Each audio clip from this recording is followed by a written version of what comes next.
नमस्कार, आप देख रहे हैं गार्डनिंग एस्थेटिक्स। मैं हूं अनीता दिनेश। मेरे पिछले वीडियो में मैंने आपको ये बताया था कि किस तरह से हम सॉयल को बेहतर करने वाले इंग्रेडिएंट्स को यूज करके अपनी सॉयल को ज्यादा बेहतर बना सकते हैं, उसके टेक्सचर को बेहतर कर सकते हैं, उसकी क्वालिटी को बेहतर कर सकते हैं। प्लांट लगाना, प्लांट को नर्चर करना दो अलग अलग चीजें हैं। अगर आपको प्लांट लगाना है तो आप कुछ भी करके प्लांट लगा लीजिए, पर अगर आप ये चाहते हैं कि आपके पास बड़े बड़े थिक पुराने परमानेंट या इंडोर प्लांट्स दिखाई दे, तो फिर आपको मिट्टी की क्वालिटी पर बहुत ध्यान देना होगा। और यहाँ मैं एक बहुत ही इंपॉर्टेंट चीज आपको ये बता रही हूँ कि हम लोग, खास करके जो लोग नॉर्थ इंडिया में रहते हैं, उनके यहाँ मौसम हर 3-4 महीनों पे बदल जाता है। और ऐसे में कभी तो बहुत ज्यादा नमी या बहुत ज्यादा पानी हो जाता है, कभी बहुत ज्यादा ड्राइनेस हो जाती है, और कभी कड़ाके की सर्दियां पड़ती हैं और पॉट पे होने लगता है वाटर रिटेंशन। पॉट में हो रहे वाटर रिटेंशन से खराब होने लगते हैं प्लांट। ऐसे में बहुत सारे लोगों को कंफ्यूजन होता है कि कोकोपीट का इस्तेमाल करें, नहीं करें, क्या करें, कैसे करें।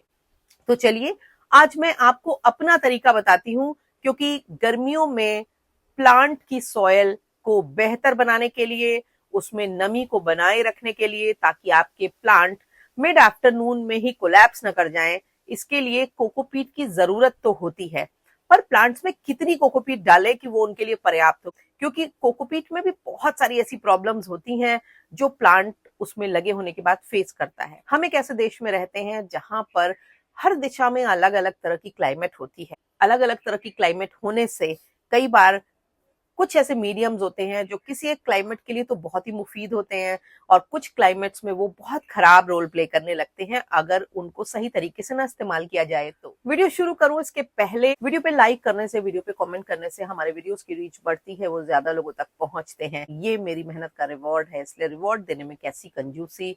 बेल आइकन जरूर प्रेस कर दिया करें, ताकि जब भी मैं कोई नया वीडियो अपडेट करती हूँ उसका नोटिफिकेशन आप तक पहुंच जाए। लिंक को अपने गार्डनिंग लविंग फ्रेंड्स के संग जरूर शेयर किया करें, ताकि हमारी कम्युनिटी बढ़े। मेरे हाथ में ये है कोकोपीट का ब्लॉक, और इसका जो प्राइस है वो 225 रुपए है, यानी कि 225 रुपए का नर्सरी से मुझे कोकोपीट का ब्लॉक मिला है। और आप अमेजोन पे चेक कर सकते हैं क्या प्राइस इतना ही है या इससे ज्यादा कम है। इस बारे में मुझे इतना आइडिया नहीं है, क्योंकि मैंने कभी भी ऑनलाइन कोकोपीट का ब्लॉक परचेज नहीं किया है। और ये इतना सा ब्लॉक अब इस समय जो मैं प्लांट्स खरीद रही हूँ उनकी रिपोर्टिंग के लिए पर्याप्त होगा। बहुत बार मैं देखती हूँ लोग 10 किलो 20 किलो वाले कोकोपीट के जो ब्लॉक्स होते हैं उनको पानी में भिगो करके और सुखा करके, निचोड़ करके, 4-5 पानी से वॉश करके इस्तेमाल करते हैं।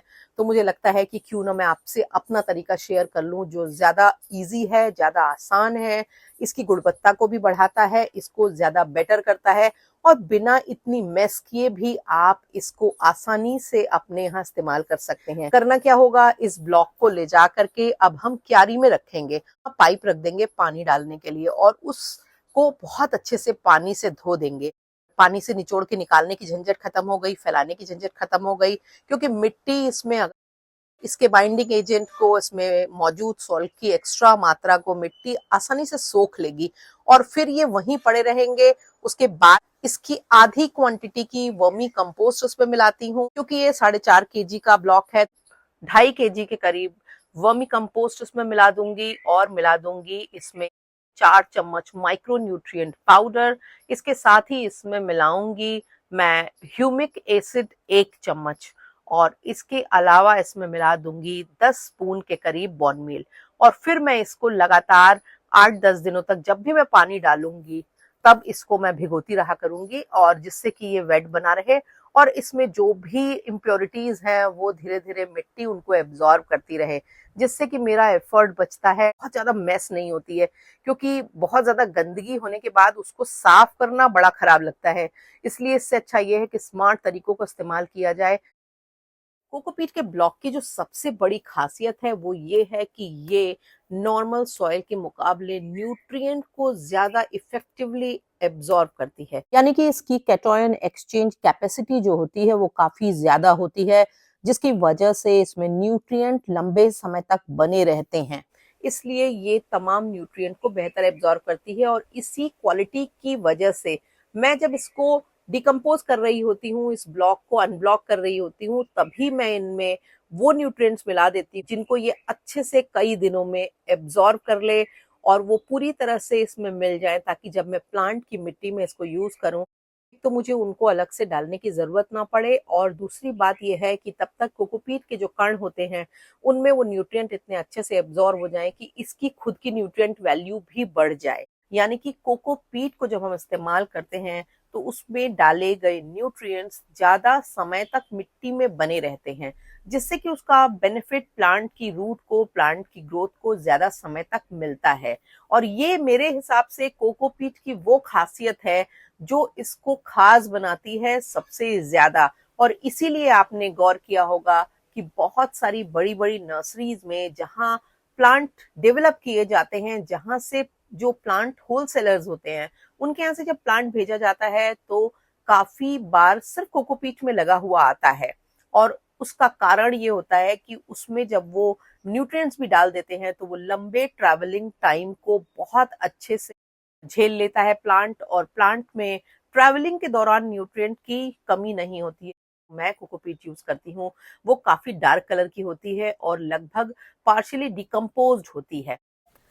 कोकोपीट को नेचुरल ट्राइकोडर्मा कहा जाता है और ट्राइकोडर्मा प्लांट में हार्मफुल पैथोजेंस के डेवलपमेंट को रोकने के लिए इस्तेमाल किया जाता है, और वही काम कोकोपीट नेचुरली करती है। और ये भी एक कारण होता है नर्सरीज के द्वारा ट्रांसपोर्टेशन के लिए जो प्लांट मीडिया यूज किया जा रहा है वो कोकोपीट होता है। अक्सर आपने लोगों को सुना होगा जो कि हैंगिंग बास्केट्स की मिट्टी में काफी बड़ी मात्रा में कोकोपीट डालते हैं, और उसकी जो वजह होती है वो लाइट वेट होना होता है कोकोपीट का। ये बात तो सच है कि कोकोपीट एक लाइट वेट मीडियम है, यानी कि वो आपकी हैंगिंग बास्केट के वेट को कम करता है, जिससे कि नीचे की तरफ लोड कम पड़ता है और उसकी डोरी टूटने के चांसेस कम रहते हैं।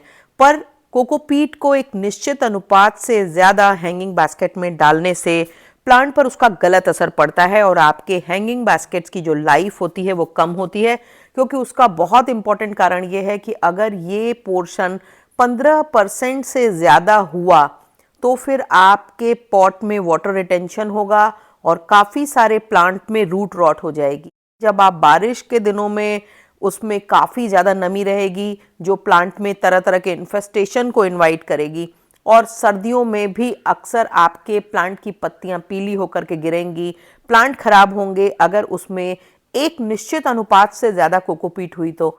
इसलिए मेरा अपना जो एक्सपीरियंस है वो तो यही कहता है कि अगर आप एक बहुत ही अच्छी फुलर थिक बास्केट चाहते हैं तो मिट्टी में बिल्कुल मिलाइए कोकोपीट, क्योंकि उससे मिट्टी में पानी जल्दी जल्दी डालने की ज़रूरत नहीं पड़ेगी, मॉइस्चर रिटेन रहेगा, खास करके उन प्लांट में जिनको की नमी की आवश्यकता होती है या मॉइस्ट सॉइल की आवश्यकता होती है। हाँ, मिट्टी को सर्टेनली ये लूज रखता है और ये आपकी थोड़ी सी मेहनत को बचा देता है, क्योंकि अगर मिट्टी ज्यादा लंबे समय तक लूज रहेगी तो उसमें एयरेशन भी होगा, बहुत लाइट वेट होती है। इसलिए भी नर्सरीज में इसको ट्रांसपोर्टेशन के लिए भेजे जाने वाले प्लांट्स में यूज किया जाता है। और कई बार आपने गौर किया होगा कि आपके एग्लोनिमा, जीजी प्लांट, स्नेक प्लांट पूरी तरह से, इवन यहाँ तक कि कई बार मैंने कैक्टसेस भी चेक किए हैं, पूरी तरह से कोकोपीट में लग के आते हैं। एक बात हमेशा ध्यान रखनी है कि ये जो तीनों चारों ही प्लांट हैं ये मॉइस्चर रिटेंशन नहीं पसंद करते हैं, बहुत ज्यादा मिट्टी का सॉगी होना नहीं पसंद करते हैं। और जब ये आपको नर्सरी से कोकोपीट में लगे मिले तो आपका सबसे पहला काम ये होना चाहिए कि उस मिट्टी को या तो आप आधा निकाल करके बैलेंस कर दें और या प्लांट को रीपॉट कर लें। अगर मिट्टी के साथ कोकोपीट मिक्स है तब तो प्लांट बहुत अच्छे से आपका उसी पॉट में चलता रहेगा। पर अगर प्लांट सिर्फ सिर्फ कोकोपीट में लगा है तो आपको कोकोपीट को बैलेंस करना बहुत जरूरी है। और अगर आप ये नहीं करेंगे तो आपका जो खरीदा हुआ प्लांट है उसकी लाइफ नहीं होगी। कोकोपीट की एक बड़ी इंपॉर्टेंट खासियत जो हमारे पर्यावरण के लिए काफी अच्छी है वो ये है कि ये बायोडिग्रेडेबल होते हैं, यानी कि ये नेचुरल रूप से आसानी से डिग्रेड हो जाते हैं और रिसाइक्लेबल भी। में आप कोकोपीट को प्लांट को मल्च करने के लिए भी यूज कर सकते हैं और बहुत सारे लोग कोकोपीट को मल्चिंग के लिए इस्तेमाल करते हैं। हालांकि मैं मल्चिंग के लिए मॉस ग्रास को यूज करती हूँ, क्योंकि मैं उसको ज्यादा बेहतर अल्टरनेटिव पाती हूँ कोकोपीट का इस मामले में। हाँ, मिट्टी में सॉयल मीडिया में मिलाने के लिए ये कम एक्सपेंसिव ऑप्शन है, क्योंकि पीट मॉस या फिर मॉस ग्रास, दोनों में से कुछ भी आप यूज करते हैं वो ज्यादा एक्सपेंसिव है उन लोगों के लिए जो नॉन हिली एरियाज में रहते हैं। हिली एरियाज में रहने वालों को मॉस आसानी से अवेलेबल होती है, तो उनके लिए वो हो सकता है कि आसानी से अवेलेबल होने वाला सस्ता साधन हो। पर हम लोग जो मॉस ग्रास को खरीदते ही हैं या पीट मॉस के पैकेट्स खरीद के यूज करते हैं, उनके लिए वो कोको कॉयर के ब्लॉक्स के मुकाबले एक्सपेंसिव पड़ता है। पीट बहुत ज्यादा अच्छा रिजल्ट देता है अगर आप इसको कैलेथिया के सॉयल मिक्स में यूज करें, और यकीन मानिए कि कैलेथिया के सॉयल मिक्स में आप इसकी जो मात्रा है वो 15% तक बढ़ा करके कर सकते हैं, और ये उनमें लगातार मॉइस्चर के लेवल को मेंटेन रखता है, जिससे कि मेरे कैलेथिया में जो टिप ब्राउनिंग, एजेस के ब्राउन होने की जो समस्या थी वो मैंने देखा काफी हद तक दूर हुई। पर फिर वही बात है, हमेशा आपको ध्यान रखना है कि उस समय ऐसे में प्लांट में वाटरिंग का जो स्केड्यूल है वो आपको केयरफुली डिसाइड करना है। गर्मियों के दिनों में कोकोपीट का सॉइल मीडिया में यूज आपके प्लांट में वाटर को लंबे समय तक बना के रखता है, जिससे कि आपके प्लांट खराब नहीं होते हैं। पर मैंने देखा है कि जैसे कोलियस जैसा प्लांट है, इसमें अगर आपने कोकोपीट मिला दी या ज्यादा मिला दी तो फिर पॉट में वाटर रिटेंशन होगा, जबकि इसको गर्मियों में जब दोपहर में ये झुलस के ड्रूपी भी हो जाता है तो भी प्रॉब्लम नहीं होती है, शाम को ये वापस अपने शेप में आ जाता है। पर अगर आपने मिट्टी में कोकोपीट मिला दी तो आपका कोलेस का प्लांट बिल्कुल भी नहीं चलेगा और बहुत ही जल्दी जल्दी खराब हो जाएगा, मर जाएगा, सडनली कोलैप्स कर जाएगा। इसलिए हमेशा जो प्लांट पानी रिटेन करके रखना, जिनको पॉट में हो, मिट्टी में हो रहे वाटर रिटेंशन की जरूरत होती है, या जो नम मिट्टी में उगने के आदी होते हैं, उन प्लांट्स में तो कोकोपीट का इस्तेमाल सही है।